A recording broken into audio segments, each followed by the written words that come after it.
আজ আমি তোমাদের সঙ্গে শেয়ার করব ধনে পাতা কাঁচা লঙ্কা দিয়ে ছিলকা রুটি।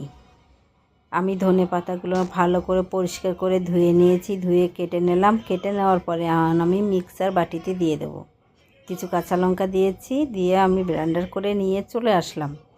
এখন আমি হাফ বাটি চালের গুঁড়ি, হাফ বাটি ময়দা, এটা দিয়ে ভালো করে লবণ দিয়ে মেখে নেব। ভালো করেই মাখাতে হবে। মাখিয়ে নেওয়ার পরে এখন আমি দিয়ে দেব ব্লেন্ডার করে যেটা রেখেছি আমি সেই মশলাটা, ধনেপাতা আর কাঁচা লঙ্কা, এটা এখন আমি দিয়ে দেব। দেওয়ার পরে এই মিক্সারের বাটিটা ধুয়ে আমি আবার জলও দিয়ে দেব, যেহেতু ওটা অনেক আছে মশলা।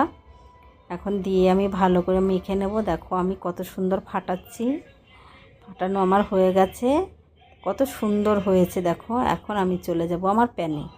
আমি প্যানে দিয়ে দিলাম এক হাতা দিয়ে আমি ভালো করে রাউন্ড রাউন্ড করে ঘুরিয়ে নেব।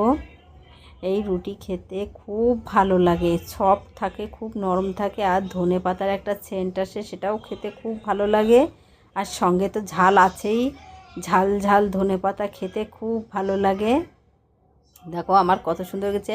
এই রুটিগুলো যত মানে কোনো সময় শক্ত হয় না, নরম সফট থাকে সব সময়ের জন্য। ভালো লাগলে অবশ্যই কমেন্টে জানাবে। আর আমার এরকম ভিডিও পেতে আমার পেজটাকে ফলো করবে।